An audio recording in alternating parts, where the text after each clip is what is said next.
Hey everybody, welcome back to the channel. Steve and I are attempting to bring this Ferrari back to life. And one of the things that we need to do before we even turn the motor over is to replace the timing belts. So we are gonna do that today. We decided the best approach is to remove the deck lid to get as much room for Steve's hands as possible because his big brain has got to get in there and do all that magic that he does. We're really hoping that none of these bolts break in the fiberglass or that the fiberglass doesn't break because that would just be really, really bad. If they break, what happens is that the pistons will kiss the valves. It's called an interference engine. That basically, then you got to rebuild the whole thing, which would cost tens of thousands of dollars on this engine. So just taking the step to put the $400 worth of belts on it first before we do that only makes perfect sense. Alrighty, mine's is still in. I have one still in. There we go. What we're going to end up doing is getting this part of the airbox out of the way. And then we're going to take the tire off, take the liner out, and we're going to have to basically remove the accessory drive. The alternator, of course, is facing backward. I mean, the AC is facing backwards. And that's kind of a very complicated bracket system, very Ferrari, very Italian. So when I was talking messaging with John Clay Wolf at GiveMeTheVin.com, he had pointed out things like these rusty bolts, how it all looks like it had kind of been underwater and the corrosion on this. And he's got a point. Those do need to be cleaned up. Right now, we're just trying to make it run. But once we do have it running, let me show you what those will look like on this other MG engine I have up here. This engine was cosmetically in similar condition. All of the aluminum was in bad shape, so we polished everything out. When we rebuilt the engine, we took all the nuts and bolts, and these are the original ones. We cleaned them up with a wire wheel, all the bracketry, all the bolts, and we'll do that on the Ferrari too, so that red paint won't look like it's spray painted. We take great pains and the best detail that we can do to bring all that stuff back, so we don't take shortcuts when we're bringing these cars back to life. Just let that soak, and then we will go down. We're gonna have to take all that off, but we gotta start down here, so drain the coolant.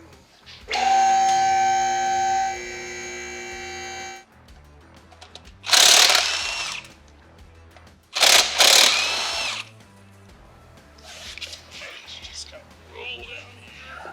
Steve doesn't want to do this today. He is not thrilled about it. He wants to be wiring on a kit, which is what you guys all want to be watching, but unfortunately, I have to get this car done and get it sold. So we will be getting back to kit next week, though. I like this car. I like it. Just gotta be very delicate with this part.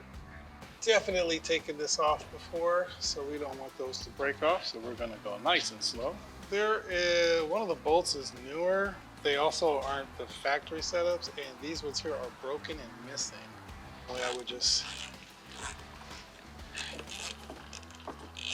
I just want to talk. Okay, that was scarier than I thought, actually. And so I'm going to just make a bucket to drain the coolant, because what I want to do is I want to pull this pipe off. I'm going to take this, loosen this tensioner for the water pump, take the water pump pulley off. The real issue is going to be the AC bracket. It's backwards, and so that's what's going to take the most time. Once we do that, we can start. Somebody said, make it work, and that's what Tony did. He made it work. He fixed it again. Yep. We don't have our cleanup kid anymore. I'm gonna miss him. Oh, back to school? Yeah. Going everywhere if you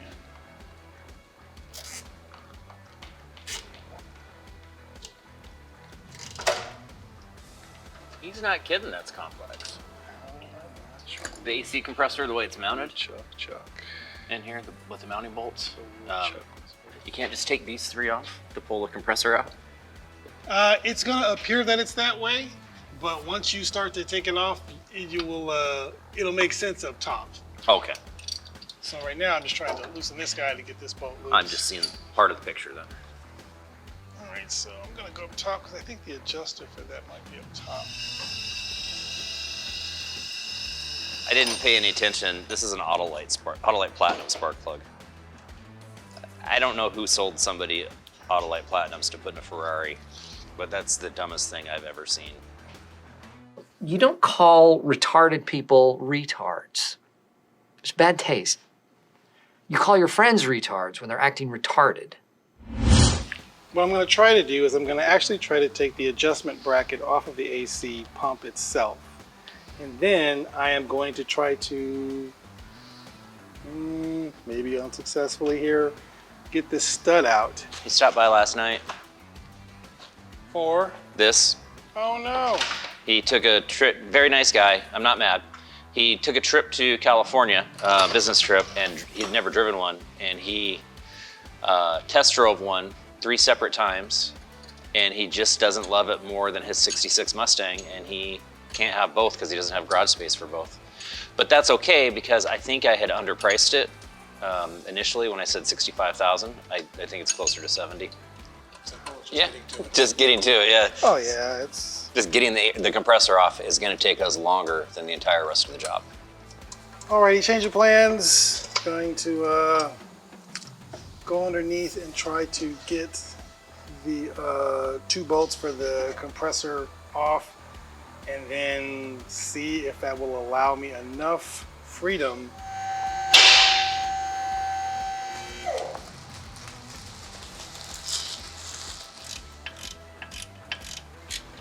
Making progress on it? Yeah, it's...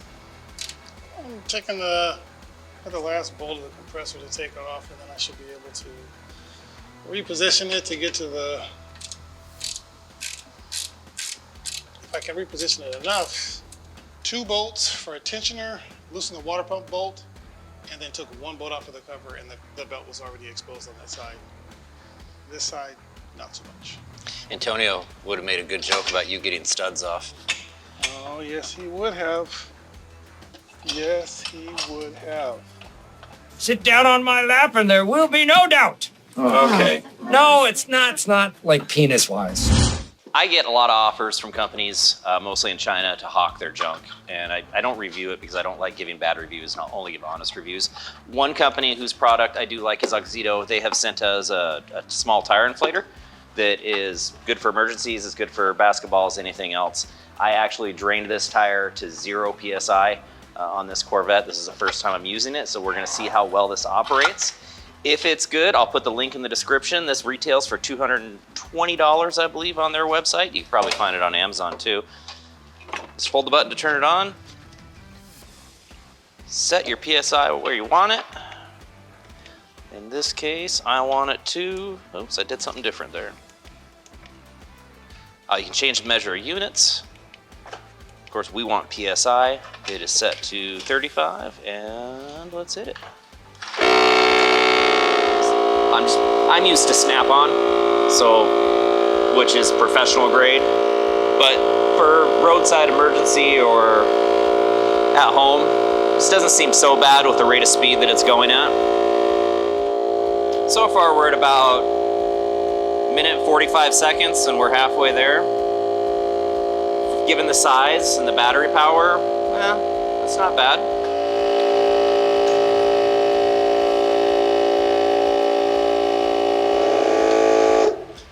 All right, it did lose a little bit of air because I didn't have the fitting tight here. That was my fault. That wasn't a painfully long time. I think for home use, for somebody who's not a professional, this is probably a good tool to have in case of an emergency. You know, that was about 3.5 to 4 minutes to fill from 0 to 35 PSI. My Snap-on one, which is about 5 times the price, will do it in about a minute. So I'm not disappointed in this. I'd have to recommend it. Oxido AT1 Smart Inflator, pick it up. Well, in the process of taking off the pulley for the water pump, the weep hole just began to leak, which if I look just below the weep hole here, there's some crusties, so like there's a chance that it may have already been leaking, and like this just taking the pulley off, it just didn't like that. Bank 2, this would be bank 1. All right. This is the timing belt for bank 2. So now what we're gonna do is spin the motor over to make sure that we're on compression of number 1, top dead center. And then once we do that, we're gonna use these fancy guys here to lock the gears in place. The valves, the belt here moves the cams. Everything on the engine is timed to happen in a very specific order.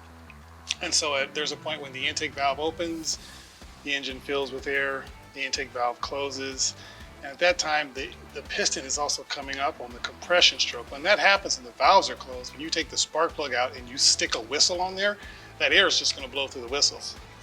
Use my other special tool, which I will then put in the cylinder and observe its motion.